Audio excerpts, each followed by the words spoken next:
ক্ষমতায় যারা থাকে, ক্ষমতার মোহে চতুর্দিকে অন্ধকার দেখে, মনে করে আমার পতন আর হবে না। কিন্তু তোমাকে বুঝিবে যে গোকুলে বাড়ি শেষে। গাড়ির চাকা সব সময় উপরে থাকে না। গাড়ির চাকা সব সময় উপরে থাকলে গাড়ি তো চলবেই না। গাড়ির চাকা ঘোরে বলেই তো গাড়ি চলে। সুতরাং এই উপরে তোমার চাকা উপরে এখন আছে বলে, তোমার দলের চাকা উপরে আছে বলে যারা মানুষের উপরে জুলুম করছো, আলেমদেরকে ধরতেছো, মুসল্লিদেরকে ধরে ধরে জেলে ঢুকাচ্ছ, সময় আসবে এমন ইন্দুরের দত্ত অপমান পালাবার জন্য।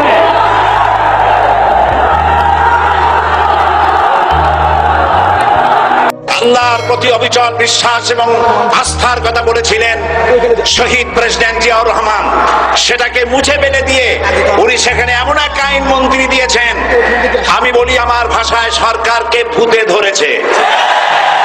ভূতের পা নাকি থাকে পেছনের দিকে, সামনে যত এগোতে চায় তত পেছনে চলে যায়।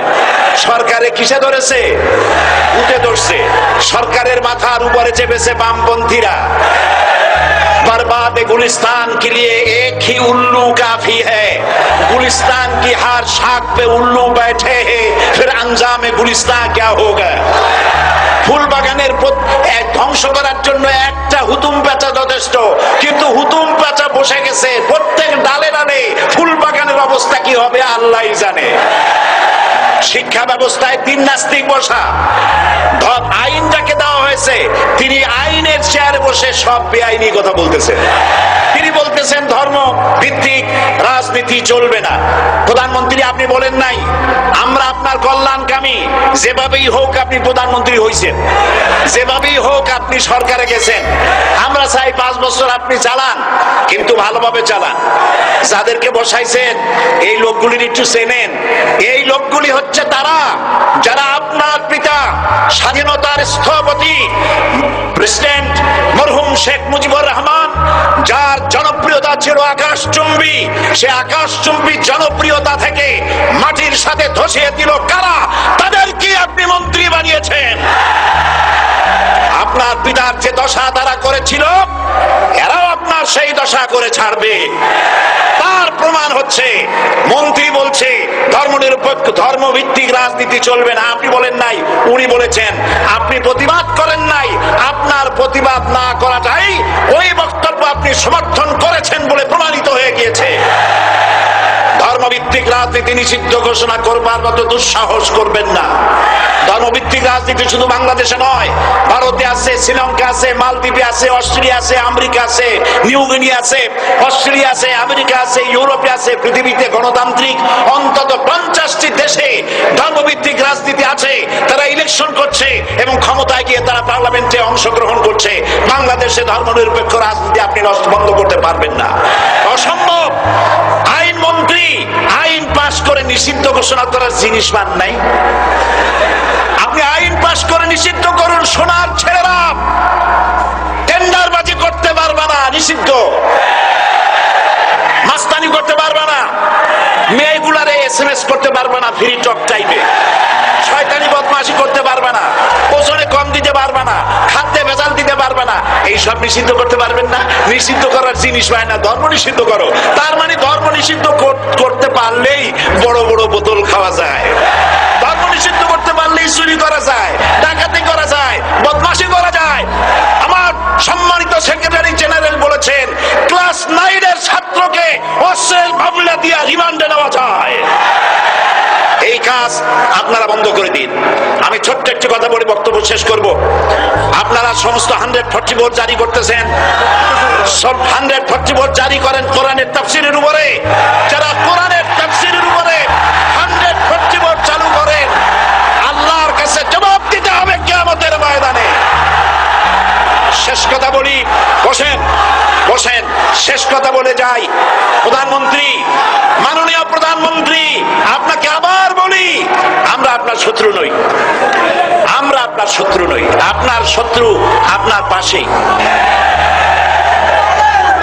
সিংহ, সিংহ, একটা সিংহ আর একটা নেকড়ে আর একটা পাতিশিয়াল। এই তিনটাই মিলে সারাদিন পরিশ্রম করে তিনটা শিকার করেছে, একটি খরগোশ, একটি হরিণ আর একটা বড় গরু। সিংহ বলছে আমি পরিশ্রম করে আমরা তিনজন শিকার করছি, কিন্তু আমার নিয়ম হলো বিচার ব্যবস্থা না করিয়া, ভাগ না করিয়া খাওয়া আমি পছন্দ করি না। আমি প্রথমে দায়িত্ব দিলাম নেকড়ে গায়ে, নেকড়ে ভাগ কর। নেকড়ে বলল মহারাজ এটা ভাগ করার আর কি আছে, ওই খরগোশটা বেটা পাতিশিয়াল খাক, হরিণটা আমি খাই, যেহেতু আপনার দেহ বড়, আপনি মহারাজ আপনি গরুটা খান। সিংহের মেজাজ খারাপ, বেয়াদব, এই ধরনের অসম বন্টন নীতি কে তোকে শিখালো? এক থাপ্পড় মারছে, নেকড়ের কল্লা উড়ে গিয়ে 50 হাত দূরে পড়ে গেছে। এবার সিংহ বলছে এই শিয়াল ভাগ কর বেটা। শিয়াল কয় মহারাজ এই সাধারণ জিনিসে কি ভাগ করার কোনো বিষয়? কয় না, ভাগ না করলে তো আমি খাইতে পারি না। তো ভাগটা যদি আমার করতেই বলেন, আমি বলবো খরগোশ দিয়ে আপনি ব্রেকফাস্ট করবেন, লাঞ্চ করবেন হরিণ দিয়ে, ডিনার করবেন গাভী দিয়া।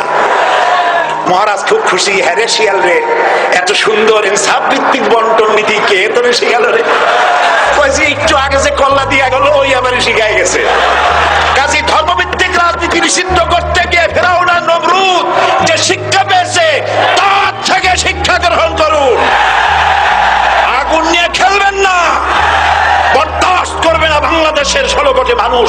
মুসলমান তো দূরের কথা, হিন্দু, খ্রিস্টান, বৌদ্ধ সব ধর্মপ্রাণ ধর্মভিত্তিক রাজনীতি নিষিদ্ধ করার মতো আগুন নিয়ে খেলা বন্ধ করুন, বন্ধ করুন। জনগণ মানবে না, মানবে না, মানবে না। আল্লাহ হাফেজ। বাংলাদেশ জিন্দাবাদ, বাংলাদেশ জামাত ইসলামী জিন্দাবাদ, বীর চট্টলা জিন্দাবাদ।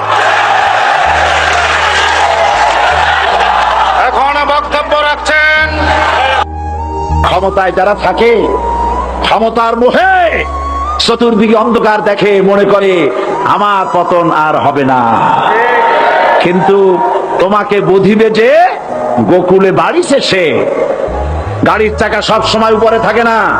গাড়ির চাকা সব সময় উপরে থাকলে গাড়ি তো চলবেই না, গাড়ির চাকা ঘোরে বলেই তো গাড়ি চলে। সুতরাং এই উপরে তোমার চাকা উপরে এখন আছে বলে, তোমার দলের চাকা উপরে আছে বলে যারা মানুষের উপরে জুলুম করছো, আলেমদেরকে ধরতেছো, মুসল্লিদেরকে ধরে ধরে জেলে ঢুকাচ্ছ, সময় আসবে এমন ইন্দুরের গর্ত অপমান আপনার জন্য।